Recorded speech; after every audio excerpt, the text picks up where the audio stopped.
Hey everybody, today we're taking a look at Dark Crisis on Infinite Earths.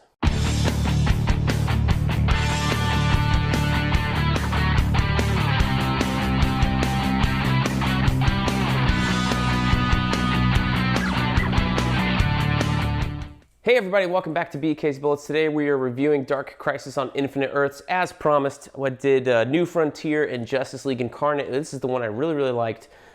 These are all Josh Williamson books, and I loved his Flash run, so I was excited to jump back into Dark Crisis. I remember reading it as it came out and kind of liking it, but after reading Justice League Incarnate last week and then reading Dark Crisis last night, I'm kind of confused.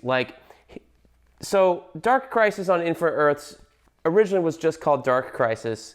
Then with issue 4, they said, oh no, it's Dark Crisis on Infinite Earths, so it's another sequel to the grand masterpiece of the DC Universe, Crisis on Infinite Earths by Marv Wolfman and George Perez back in 1985 and 86. So we're tapping back into that again, which was kind of already apparent because we knew Pariah was out there gathering this dark army.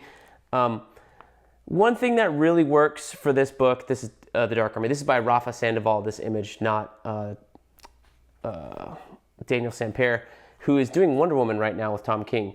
But Daniel Sampere doing a great job on art here. I got to say that. His stuff does not falter.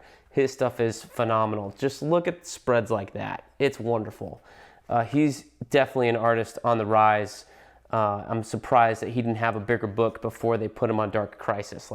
I'd seen him and Bruno Redondo on the Injustice books a long time ago, and I was like, man, this guy's got it. He's got it. And for sure, he cemented that he's got it with this book for sure. Just wonderful, wonderful spreads and images and stuff in here. Really phenomenal fight scenes. The thing I think it's missing is a coherent story. You know, this trade starts off with Justice League 75, which is the death of the Justice League issue where Pariah shows up and basically takes our heroes and kills them. We thought they were dead at least for a couple of months until further on when we find out that they're actually trapped on these weird Earths that Pariah has. And none of that story is in this book, mind you. That's in these World Without a Justice League Dark Crisis tie-ins. So, okay. The only one we visit here is Batman's and I think Green Lantern's, right? John Stewart's. And we do see a little bit of Superman, but we don't really know what's happening. All that is in the tie-ins. And then the further on you get into the book, the more and more confusing it becomes because you have Robin and Swamp Thing running off on adventures, and there's some revelation about Pariah's ties to the dark energy, that it's not the great darkness after all, he's just been infected and things like that. And it's like, why did we spend 2 whole series, Infinite Frontier and Justice League Incarnate, which this is the book to read. This is the real event book in my mind, not this one. Setting up the great darkness to be this great villain. And then, in issue 5 and 6, they're just kind of like, actually, you know what? It's not. It's really just Pariah. So now you have another evil Pariah story. And it just kind of leaves me hollow a little bit. We didn't actually go and fight the big bad. And in terms of the theme of the story, it's more about internalizing your darkness and letting the light show through, as Nightwing is the centerpiece mostly of this storyline. And he goes on, the status quo after this one without a Justice League. That's when the Titans got, bumped up to the main super team with Tom Taylor's run. And that run I think it's coming to an end now with the Justice League Unlimited coming out. But I was just kind of like, really? If you go back and look at Infinite Crisis or Sinestro Corps War, there were a lot of big villain drops, and you kind of had that with Darkseid in Justice League Incarnate and the Great Darkness in that book. And then Pariah shows up early on here and you're like, all right, he's the villain.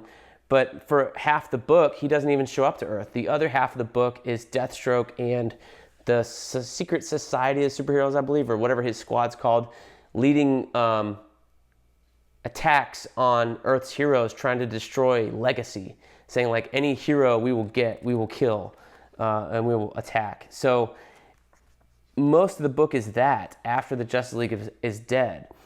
And then it's only later on that we start to get into like this cosmic stuff with Pariah, but they don't really cross over until the second and the 7th issue. So it's kind of like weird in that way. And yeah, you have these major villains like Doomsday, Darkseid, Necron, who's the guy in Hell? Nero, Ares, Eclipso, but none of them really get their moments as villains in this book. They're all just kind of controlled by the Great Darkness or Pariah. And then when you find out that the Great Darkness isn't actually behind all this, the story just kind of falls apart. And you're like, why did we do this? And, the ending of it just kind of setting up, oh, there's another new infinite multiverse now. It's not just 52 worlds. It just kind of falls flat because it wasn't about that the whole time. So, like, I guess if you're going to call something Dark Crisis on Infinite Earths, make it about that Infinite Earths or the Dark Crisis.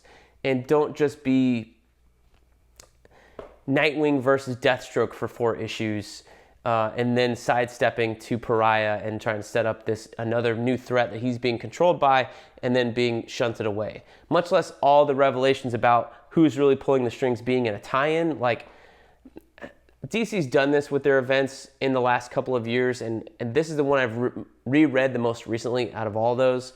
I think Blackest Night started it. Like Blackest Night, you really do have to read Green Lantern with Blackest Night inter between issues. Not really Green Lantern Corps, I don't think. I'm going to reread that one in the future, and I will let you know my verdict on that. But Metal and Death Metal all have those tie-ins where, maybe they're needed, maybe they're not. I'll do a reread of those again sometime in the next couple of years and give you a verdict there. But Absolute Power definitely had that too. Absolute Power suffered from that because it was 4 issues. It had all these tie-ins, and the whole arc about the Amazos getting a conscience was in the tie-ins, and when it shows up in the 4th issue, it's like, where's that been, this whole storyline? Like, if you just read the Absolute Power 4 issues, it's lost.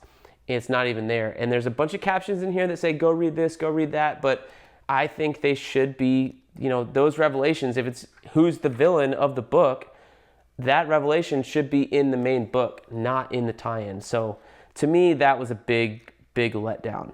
So, is it a fun read? Yeah, sure. It's very, very pretty. Daniel Sampere's art is worthy of looking at and reading for that reason. But Josh Williamson, I don't know what happened. Infinite Frontier was just a mess, and maybe that was coming out of the 5G debacle that they didn't end up doing.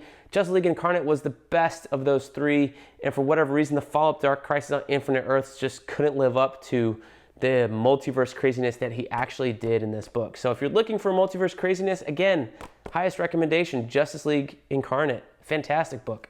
Dark Crisis, it's just okay.